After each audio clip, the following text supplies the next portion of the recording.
you don't know, I'm Jeff. I'm one of the devs here. I've been here forever. As you all know, the server will be launching on September 27th. For those of you who are new and don't really know what's going on, um, this server is a long-running custom EverQuest server that is being relaunched. As he said, we're restarting on the 27th of September. Tonight, I've got Duke and Cole with me. If the transition works. Dude, It you didn't seem. shrunk. Yeah, and the transition didn't seem to work, so that's not great. Hmm.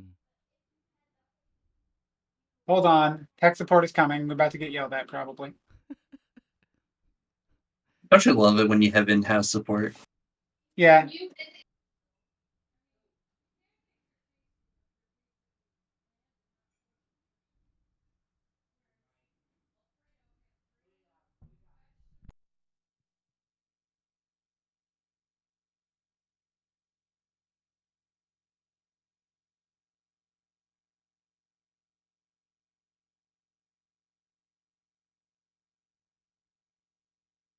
What is the long picture on the wall behind me? That is it's a bunch of Broadway plays in New York City put all together. I got it from my grandma. It's very lovely.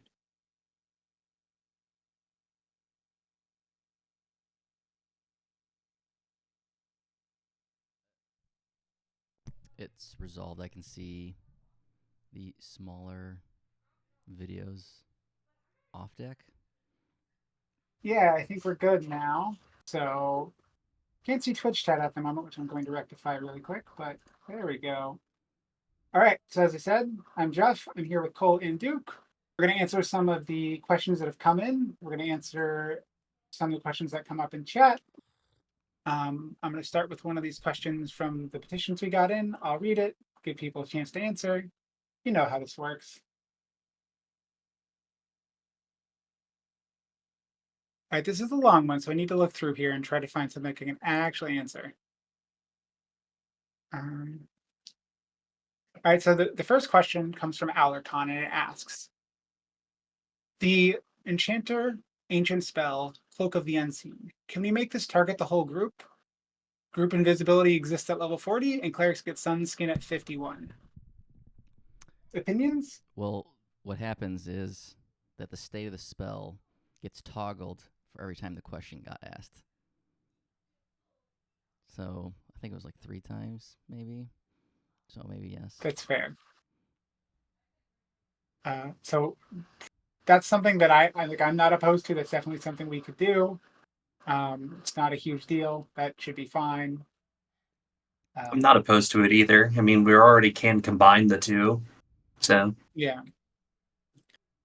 So yeah, that's just a yes. It's an easy change. So Sorry, there's that question was from Alarcon. there's a bunch of questions here from Alarcon. I'm probably not going to read all of these. Gotta So the share the next one is love. yeah. So I'm going to move on to this one because it says Torment of Nert, which is a level like 34 enchanter dot. It says the spell is an orphan that seems to be left over from an old dot line. It's an int and whiz debuff with a small dot and a mana drain. Can we buff this spell and add more entries for lower and higher levels?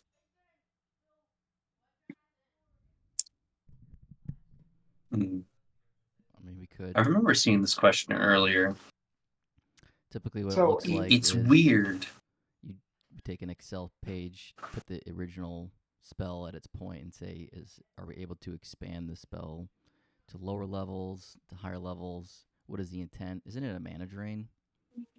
it is, yeah, it's a mana drain and So a there's debuff. this other thing about kind of mana drain being something that was important at certain point in times and just doesn't do anything nowadays.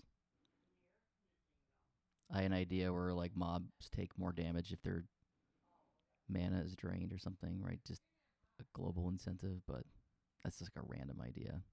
I think with that spell, you have to really dig into what is the intent between mana drain spells, because they just exist.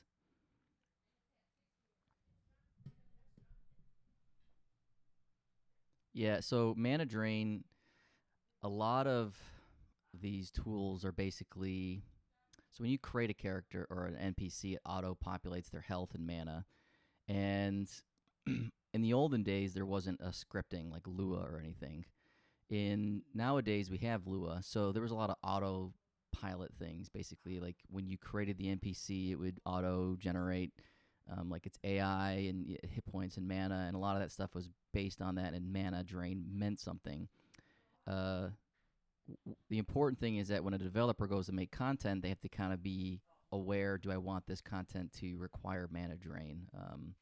And if they, it's kind of like if I made a city and didn't create any pickpocketing mobs, right? Because it's the same thing with pickpocketing. You have to intentionally go in and add the content. So there, it's an ability that's a content enabler. Just is hard to catch that when a developer is making, especially newer developers, you're not aware of every mechanic. I think Grinkles is pretty good at covering all those bases, but Yeah, If you and want, on top of that, when you have a knight in your group or raid, and you do need a mana drain at that point, it's kind of a joke at that point because their Tears of the Void kind of just tears right through their mana. I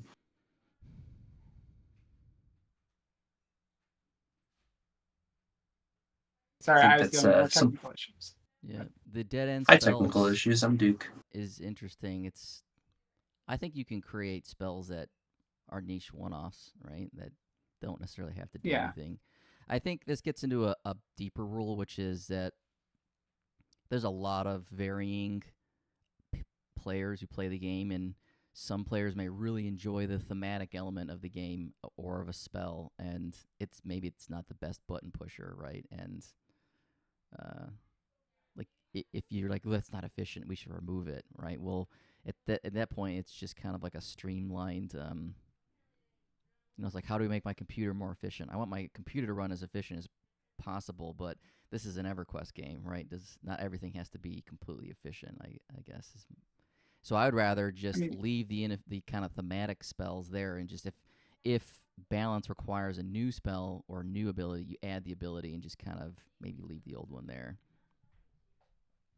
one thing That's to just note my about a opinion. spell like Tournament of Nerd is I believe that's a carryover from live. For a long time, the leveling spells were literally just copy and paste from live. It wasn't until I'd say like less than 10 years ago we started making an effort to like fix a lot of the leveling problems because there were so many issues with like classes getting, nothing. Or like you'd go 10 levels and you might get, a tiny upgrade and that's it. So some of those spells are just sort of orphans because, they're taken straight from the source and we didn't really do anything with them.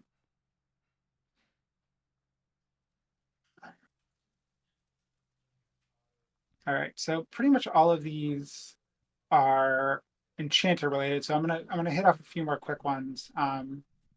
Because this one I don't know the answer to, and Nicole might. With the new AA Doppelganger, does the pet proc the enchanter's weapon? I don't believe we added that. We did talk about it though. Yeah, I couldn't remember what ended up happening with it. I think it would have been. It definitely takes the illusion of the weapon Right. I and know the that. ratio. Uh, I could easily add Prox Leader. It's just a matter of such a new skill. It's tough to balance, right? You might have some crazy procs at it. Right. Wait, didn't you tell me that mob? You were the one that found that mob's proc rate is a flat percentage, right? Not off the weapon. Yeah, well, that's on mob abilities. That's not on necessarily on Oh, weapons. That's okay. like if you assign a mob, you assign the mob the ability to proc. Like the Necropet is a perfect example of this. The Necropet has a innate proc, and that's just a flat percent chance to proc no matter what their delay is. It's always the same. Yeah, so we got So into you give them a Oh, haste, it's still the same. yeah, so we got into like the AI of pets. I think we could make some cool things with pets going forward because a lot of these, I don't think we had done a pet class balance until recently. So we got into a lot of the AI, realized that there are easier ways to do certain things, and I think you're going to see a lot of cool pet stuff post launch. You will see cool pet stuff post launch. All right, I okay. don't know So about there's that. way more questions in this hour competition, but I'm gonna move on because that's a lot. Got a lot of enchanter questions today. The third question is, can you answer another question from Alecron? I mean, that was like 3 or 4. I think we should move on. So this question is from Calvin, and it says, will the level 52 spell Trickster's Augmentation be updated to better align with the upcoming enchanter changes? Specifically, remove the imp illusion component. Consider increasing the proc rate or enhancing the proc effect of the spell. So if I remember correctly, that illusions the target into an imp and gives them a threat proc. Yes. If I remember correctly, what that That does. sounds right. So the imp illusion has the obvious issue of it makes it so it doesn't stack with any other illusions, and I think it's got a levitate, so it shouldn't be usable in any zone that's outdoors, or excuse me, that's any zone you can't levitate in. I'm trying to think if there's really a balancing concern with them being able to use that. I mean, they're already limited by buff slots. Didn't enchanters have an entire line of targeted buffs that in that same theme? I know there are some other illusions that do Sort of. similar things. I don't think there's like a full line of like the tricksters one. I believe there are several that There's a do fire like elemental illusion one, plus a right? proc. Yeah, but So, that, I think that's self only. I'm not certain. so there was in the early enchanter discussion, any class early discussion is identifying spell lines, and so that was one that came up. But it's so periphery to the core enchanter that it kind of gets set aside. So it's obviously an interesting line of spells. Like maybe it becomes like pet targetable in the future, right? And then it becomes an interesting way to augment charm pets or whatever. I'm not opposed to doing something with it. Just it's one of those things where I don't know how useful it is. Like I'm not saying it, obviously it's useless or anything, but I don't. I'd actually have to sit down and like drill down into it to know like how much value does this proc actually provide? Because I honestly have no idea. I mean, in my opinion, like at very early on, when you have like a warrior that's doesn't have like the greatest of weapons, but you still have it and you want to use it as a tank for your Sure. raid, like that's a good like use for it. And it's kind of one of those things too, where like it's the torment of Nurk thing, where it's not the greatest anyways, but Mhm. at the same time, if everything's gold, then nothing is. You know what I mean? Right. Yeah, I mean that's valid. Except that's something we could evaluate. That's probably not going to happen before launch. Um, I wish I've got a notepad in front of me. Perfect.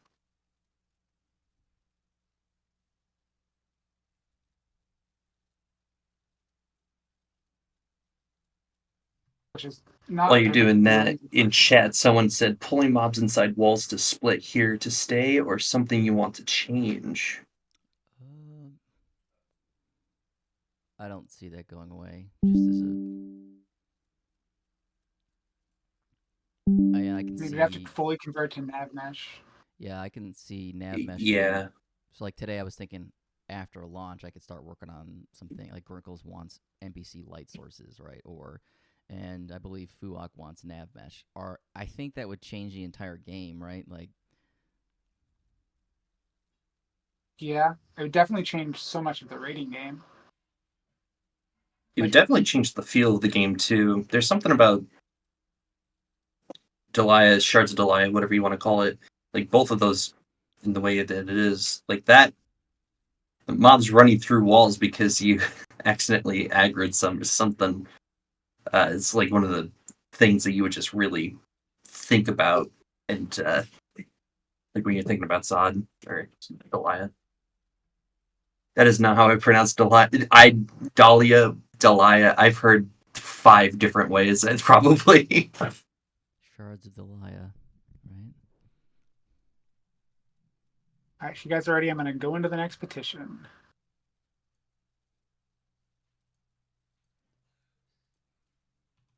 Oh, this is a good question that I hadn't thought about.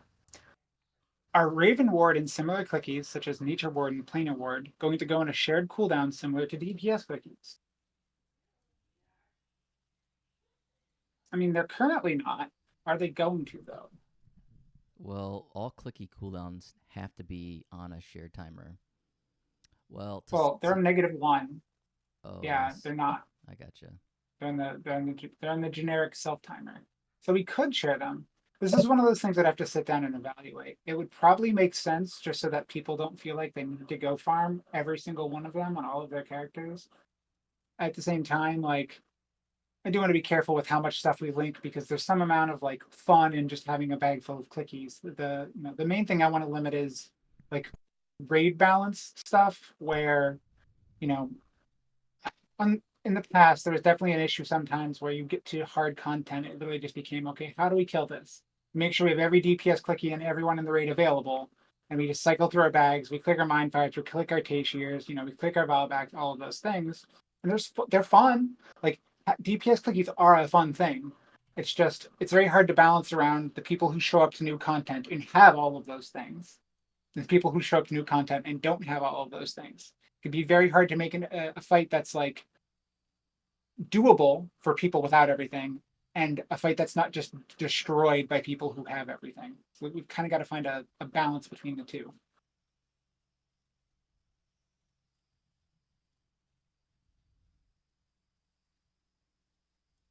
Moving on.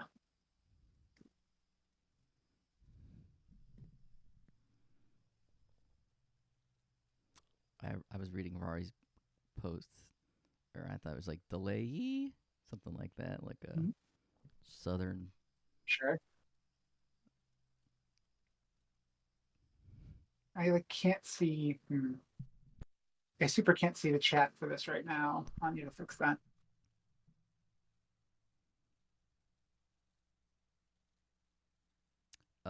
So there's a if you're Um, new, there's a command that we added that it's um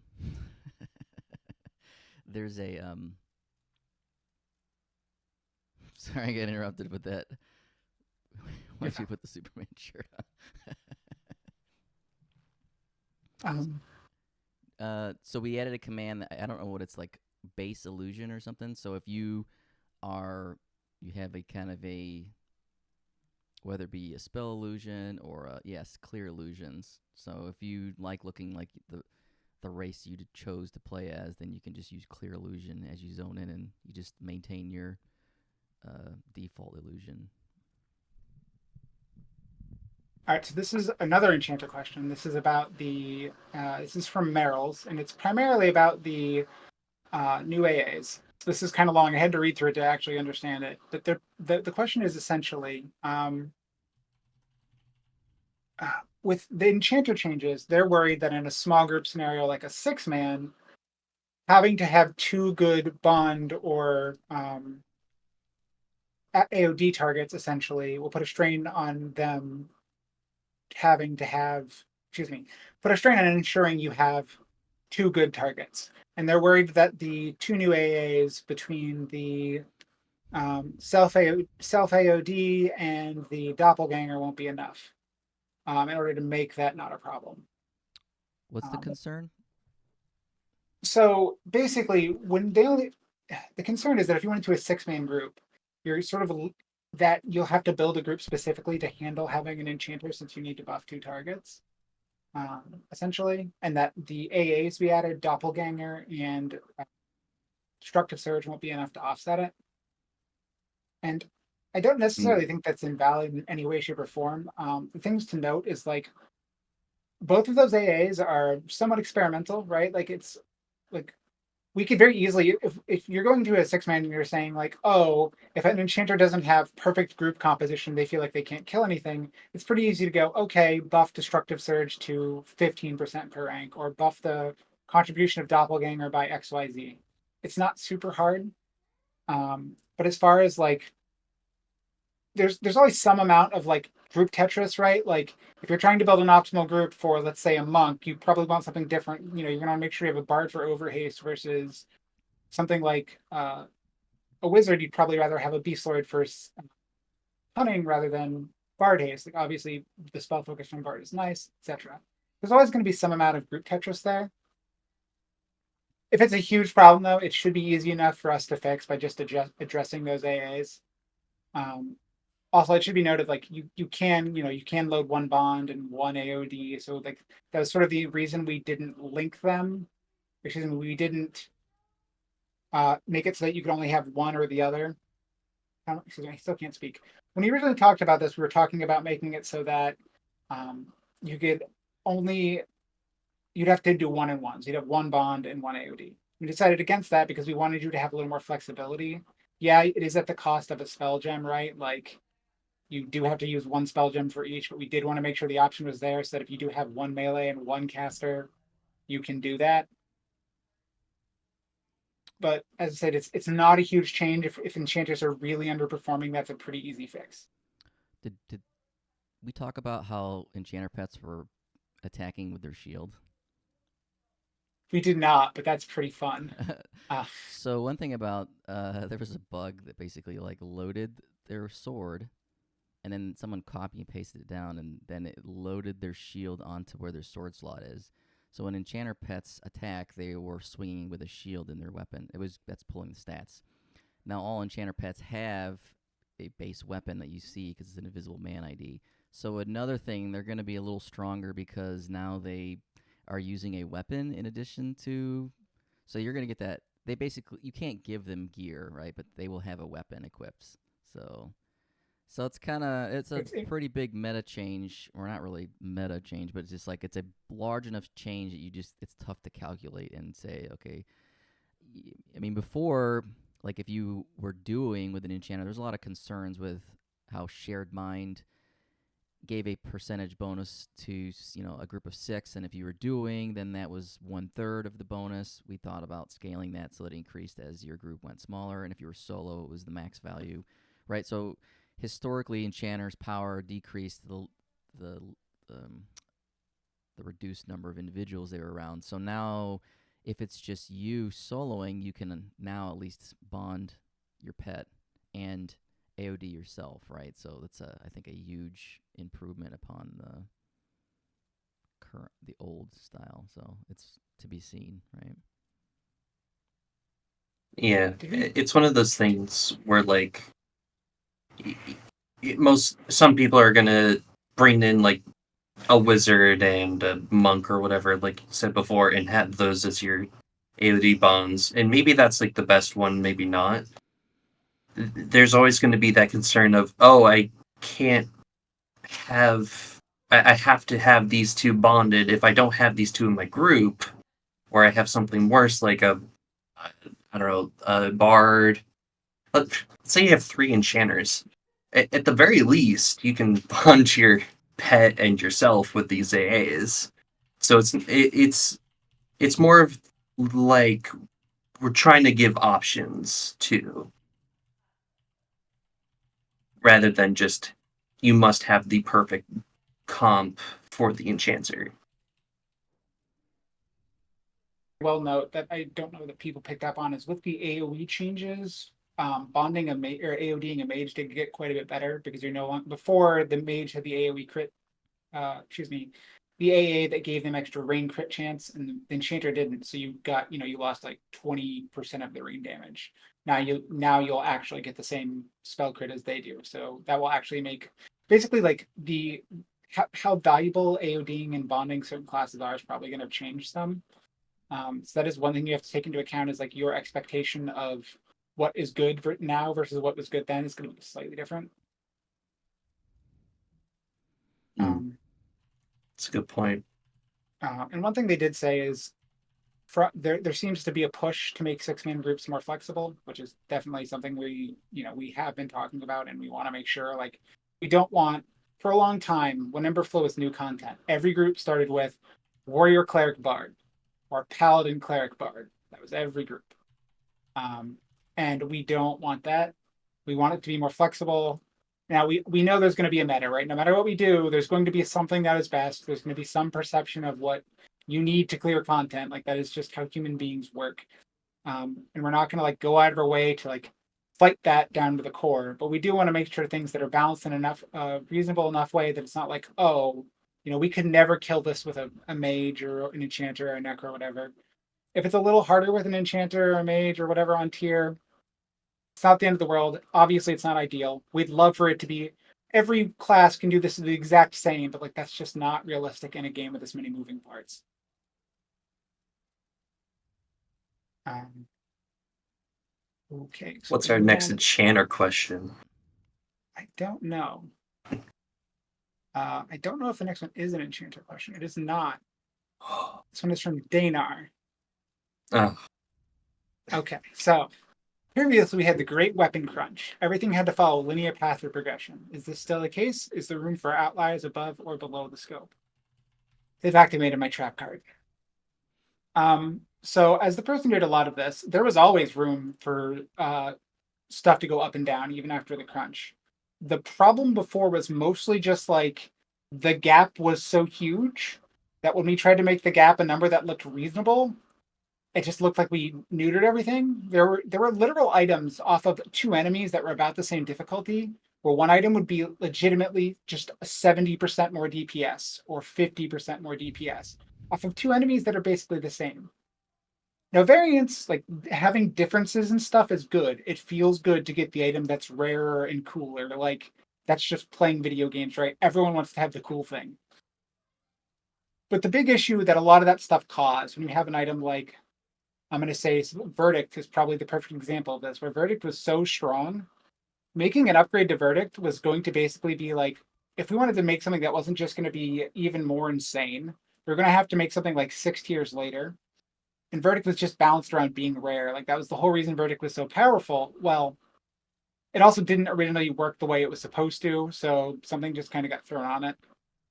But something like that, where it's just like this item is literally 2 times as good as anything else, 3 times as good as anything else, makes it really hard to make items, and really hard to balance content. Because if you know, if like what I said earlier, if you're the guild that has everything and you come up to new content and it's hard for you, if the next guy coming through, the next guild coming through doesn't have everything, if they didn't spend 5 years farming Tarouge or whatever, they're just not going to be able to kill it. It was balanced around those people doing that, and we don't want to create content for one group of people.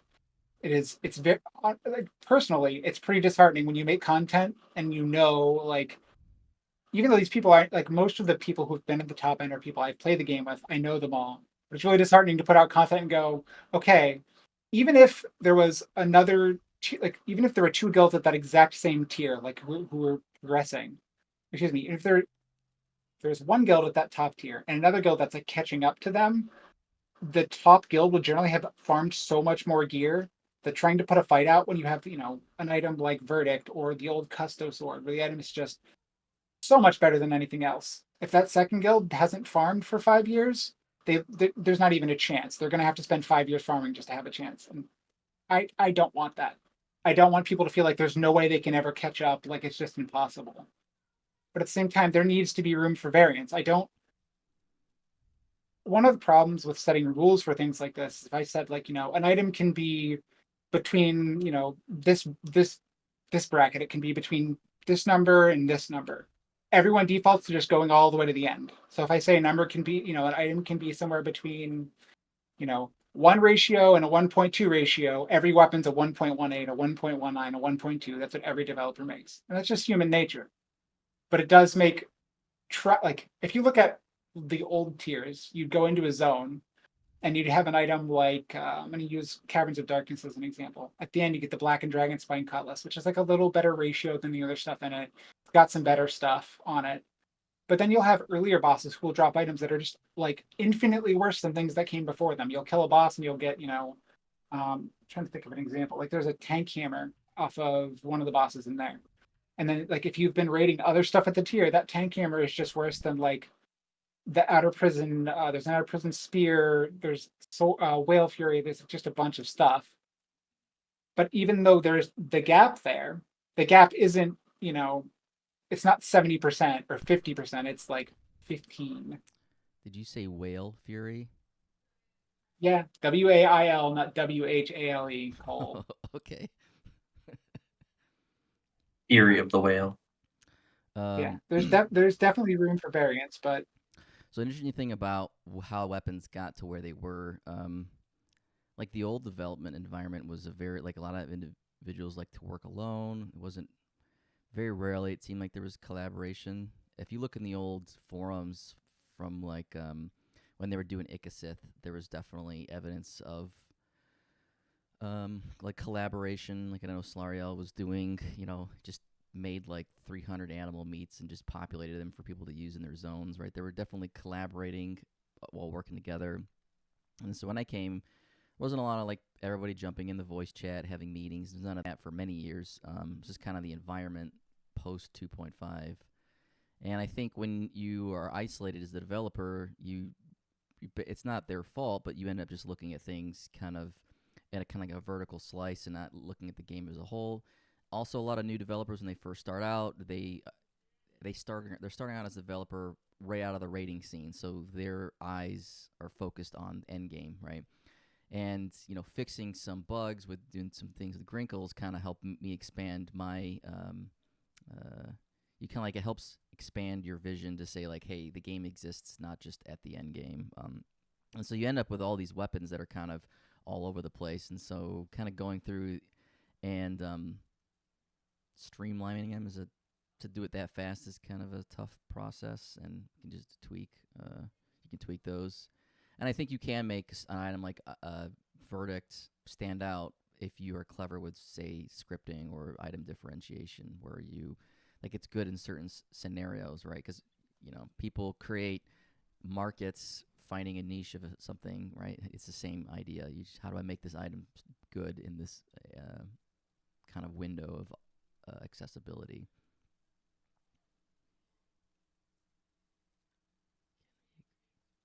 I'll look and see what our next question is. I think this is our last pre-prepared question. Okay. This one is also from Dana. It says, are there plans to introduce Arcane Knights or Berserkers down the line? Repeat that again? I mean, we've talked about it. Can I have the list of questions? Are there plans to introduce Arcane Knights or Berserkers down the line? I made another class. We could easily make a class. I mean, not easily, Yeah, but so it's there. So there are some limitations to making Arcane Knights, and the big one is that We'd all we wanted Arcane fight Knights and to be break up, and the sorcerer would die because there's so many disagreements. well, no, I was going to say that so if we were to use the Berserker like class ID and the things associated with Berserker, because that is not a mana class, that would mean the Arcane Knight couldn't have mana, really. Like, that is the client limitation. The client won't display mana for that class. So we could do Arcane Knight as a Berserker class, which it would just be it would be difficult, and it would be one of those things where like we may not be able to deliver what people actually expect from an Arcane Knight. Arcane Knights have yellow mana. Yeah. There were something that someone had suggested would be doing something like, if you wanted to make an Arcane Knight, you would start as like a different class, and then they'd have a deity that they were sworn to automatically, and that would all their stuff would key off of that instead. So, like, let's as an example, let's say you start as a wizard, and then you could in the dream hail someone, get a flag, and once you're flagged, you're now an Arcane Knight. Your deity locked, something like that. So there are workarounds. Oh, that's a really good idea. So there are ways we could do it. It's just a question of, how can we how can we make something that will actually deliver like the theme and idea of being an Arcane Knight to people? Do we want to use Berserker for that? Like I said, wouldn't have a mana bar. So there's a bunch of questions, and there's also the idea of like, what role does an Arcane Knight fill? There's talk of it being a tank originally, and then I know there was also talk of it being like a spell blade sort of caster. So that's one of those things where it's like when you have infinite options, it's hard to make a choice. So this would be the sort of thing we'd have to sit down and argue a bunch about to figure out what's what. I'm gonna cry about it, actually. That's fair. You're allowed to do that, Duke. But like I said, it's definitely something we could do, and it's something I'd be keen to do in the future. But it really just depends on what people want and how we can actually make it, how we can realize what an Arcane Knight actually is. Let me see if I can actually get my Discord chat to show up so I can see all of these questions. Aha. Oh, but it shows in the stream. I can see it. Oh, You ruined it. It's You fine. ruined the illusion. Seeing the heads. closing it. I think I can solve this. One moment. Yeah, I can. Why can't I hear myself now? Your wife is saying no. For now, I can see the chat, and Myers is asking, are you taking any ideas from WoW? Like, for example, letting people pay for early access. Yeah, I can read some of the chat questions for you also. Did I freeze? Oh no.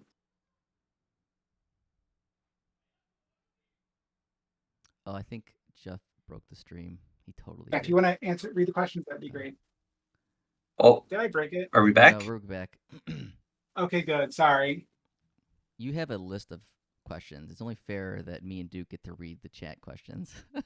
That's fine. Go for it. It's true. So I'm gonna just read something someone just said about Bane. There is a full Bane rework coming. It's on the list. It's gonna be. It might not be done before launch. If it's not done before launch, it'll be done shortly after launch. Do you want to talk about that at all, or do you just want to leave it at that? Well, we say you won't have as many things in your bags in order to Well, we could talk about the problem. have all those Bane types. Oh yeah, we can talk about the problems. That Yeah, would so be like fun. we usually identify a problem Yeah. like without having gotten to the solution yet. So, as far as I understand it, it's just Bane arrows suck, and I don't know what the other stuff I mean, it's is. Bane in general. I mean, so the big picture problem with Bane is just that there are so many types. It is not easy for players to tell what type it is. From a developer standpoint, it sucks because you need to be like, oh, this content I'm making is all amphibians. Is there a good amphibian Bane for them to wear? No. Okay, now I need to go make sure there's an amphibian Bane. Like, it's just a kind of a messy, convoluted system. Mm. And there's just too many body types. Obviously, arrows make it have the worst use of it because now rangers are particularly susceptible to it, where it's like, I lose 13% of my damage or 12% of my damage if I don't know the right body type. And that's not great. What if So Bane were like I said, we simpler, we like small, medium, large, or giant I humanoid? mean we Puak already crafted something up to solve this problem. Okay. If you remember, we talked. No, I You don't you and I had a remember. conversation about this. Did we? Okay. Yeah, Please refresh we my memory did. because I don't remember anything. I One certainly second. My didn't. wife is in the room. I gotta see what she.